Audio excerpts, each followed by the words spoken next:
Antes de seguir con el relato de Bizancio en época medieval, señalaré que en arquitectura, una mención aparte merece, la obra cumbre del emperador Justiniano en el periodo premedieval. Me refiero naturalmente a Santa Sofía, catedral cristiana primero, y mezquita musulmana después. Veamos. Historia de Santa Sofía, consagración, primeros años y transformaciones. Santa Sofía de Estambul, que data del año 537 DC, es más que un edificio, es un narrador de historias. Con su elevada cúpula central, sus relucientes mosaicos y su intrincado trabajo en piedra, esta obra maestra bizantina ha vivido muchas vidas, primero iglesia, luego mezquita, más tarde museo y ahora mezquita de nuevo. A lo largo de 1500 años, ha sido testigo del auge y la caída de imperios, y hoy se erige como un sorprendente símbolo de la singular mezcla de culturas orientales y occidentales de Estambul. Santa Sofía sirvió de inspiración para la mezquita azul. Su magnífica cúpula dio lugar a la construcción de la otra mezquita emblemática de Estambul. Santa Sofía se utilizó en su día como almacén militar durante el Imperio Otomano. Dentro de sus muros se almacenaban cañones y municiones. Santa Sofía ha sufrido terremotos en numerosas ocasiones, lo que ha provocado grietas en su tejado y el derrumbe de sus semicúpulas. Ha sido reparada y restaurada varias veces a lo largo de su historia. Cronología de Santa Sofía. 537 DC, la actual Santa Sofía fue terminada bajo el emperador Justiniano, marcando un hito en la arquitectura bizantina.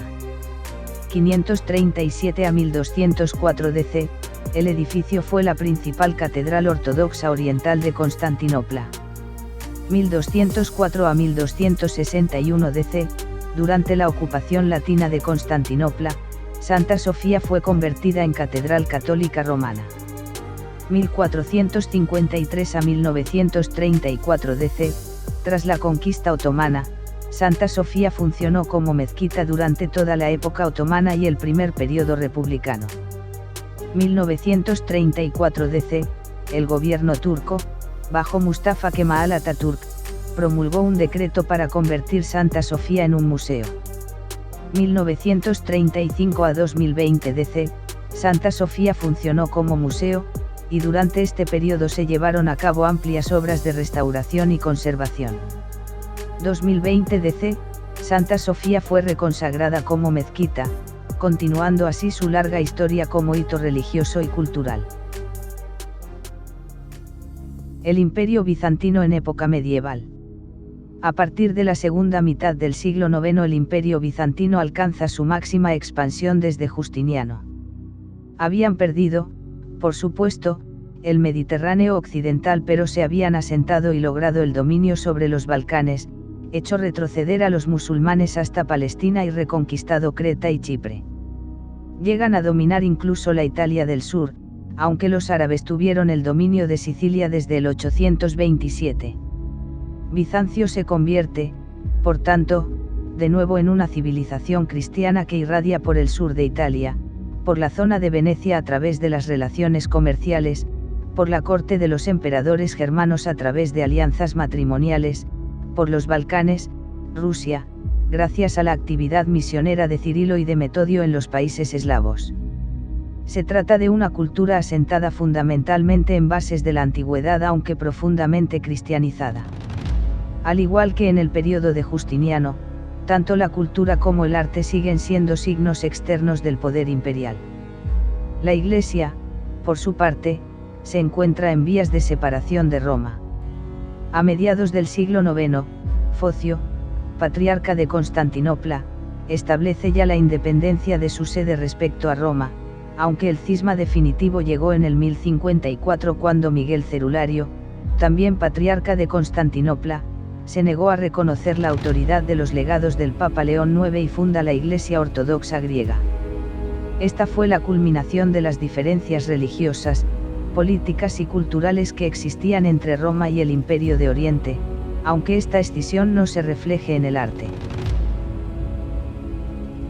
Organización política del Imperio Bizantino. En Bizancio, se utilizaba el término griego basileus, que significa rey, para definir al emperador. El cargo no era hereditario, sino que se definía mediante un procedimiento de selección en el que intervenía el Senado, el ejército y representantes del pueblo. Con el tiempo, este procedimiento comenzó a tener rasgos religiosos y la figura del basileus obtuvo carácter divino. Por otro lado, el gobierno bizantino era autocrático, el basileus imponía su poder sobre todos los asuntos de la vida de sus ciudadanos. Se situaba a la cabeza de la administración y el ejército, creaba las leyes y las hacía poner por escrito, y era el juez supremo en los asuntos más importantes. Para la administración del imperio, el basileus disponía de un grupo de funcionarios que constituían una burocracia organizada de forma jerárquica. ¿Cuántos emperadores hubo en Bizancio? A lo largo de los 1058 años de historia del Imperio Bizantino, 330 a 1453, se contabilizan aproximadamente 76 emperadores soberanos y 3 emperatrices reinantes, sumando un total de 79 monarcas principales, o más de 100 si se incluyen coemperadores menores. El título Basileus, rey emperador en griego, fue adoptado oficialmente por Heraclio en el siglo VII. Primer emperador, Constantino el Grande, aunque formalmente el Imperio Bizantino se consolida posteriormente, él fundó Constantinopla. Último emperador, Constantino XI Paleólogo, fallecido en la caída de la ciudad en 1453. Emperadores destacados, Justiniano, reconquista territorial, Heraclio, helenización, Basilio II, apogeo macedonio. La cifra puede variar según los historiadores incluyan o no a coemperadores o usurpadores efímeros.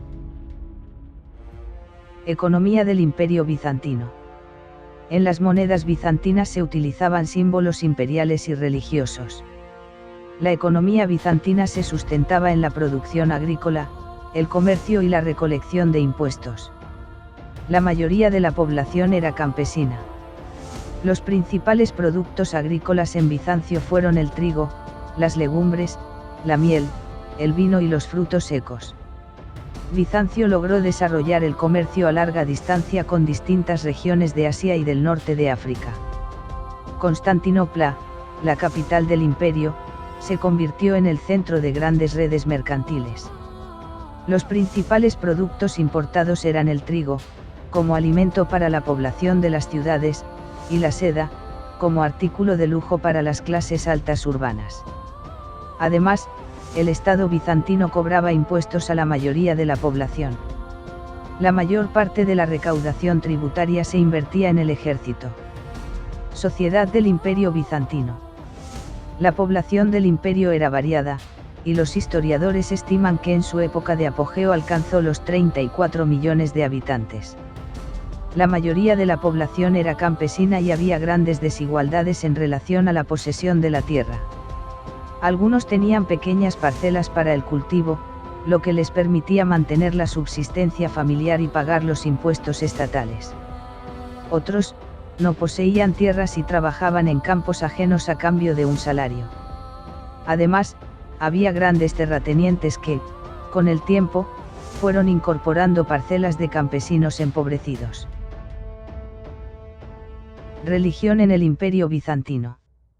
En el siglo VIII, los iconoclastas destruyeron las representaciones religiosas de las iglesias. La mayoría de la población practicaba la religión cristiana. El cristianismo en Bizancio tuvo sus particularidades y, con el tiempo, se fue diferenciando del cristianismo occidental, cuyo centro de poder era Roma. En Bizancio se dio una disputa entre diferentes corrientes de interpretación religiosa. La mayoría de las iglesias estaban decoradas con imágenes en las que se representaba a Cristo, a la Virgen y a los santos en escenas bíblicas.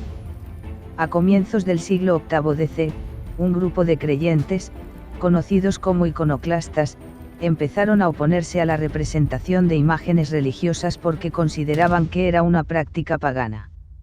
Entre 720 y 843 DC, los emperadores bizantinos adoptaron la tendencia iconoclasta, prohibieron y destruyeron las representaciones religiosas y las reemplazaron por cruces. Sin embargo, a mediados del siglo IX, se impuso de nuevo la utilización de representaciones religiosas. Por otro lado, hacia el siglo XI, se produjo el gran cisma dentro de la Iglesia cristiana, y las iglesias de Oriente y Occidente quedaron como instituciones separadas. La Iglesia bizantina adquirió el nombre de Iglesia ortodoxa. Los bizantinos consideraban que seguían la doctrina cristiana con más fidelidad que los cristianos occidentales. Si bien la diferencia entre ambas iglesias se fundamentaba en cuestiones de doctrina, es decir, sobre cómo interpretar y practicar la fe cristiana, las razones de la separación fueron eminentemente políticas. Los aportes de Bizancio.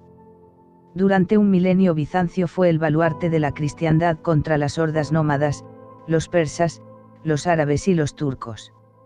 Si bien la cultura bizantina careció de la originalidad de las culturas clásicas griega y romana, fue una cultura altamente desarrollada que durante largo tiempo fue superior a la civilización de la Europa medieval.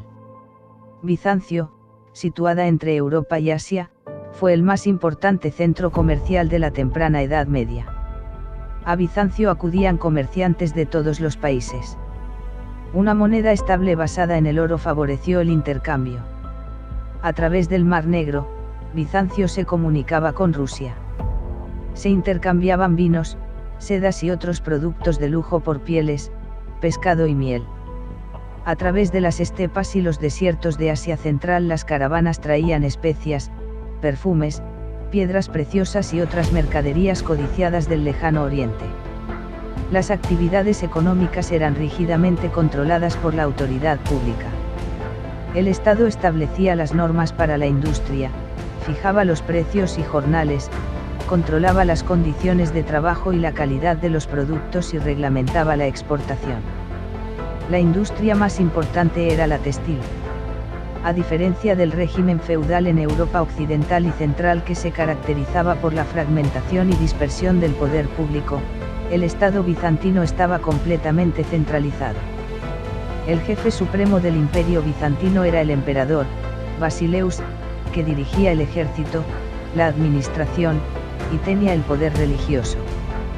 Cada emperador tenía la potestad de elegir a su sucesor, al que asociaba a las tareas de gobierno confiriéndole el título de César. En algún momento de la historia de Bizancio, concretamente, durante el reinado de Romano Lecapeno, llegó a haber hasta 5 Césares simultáneos. El sucesor no era necesariamente hijo del emperador. En muchos casos, la sucesión fue de tío a sobrino.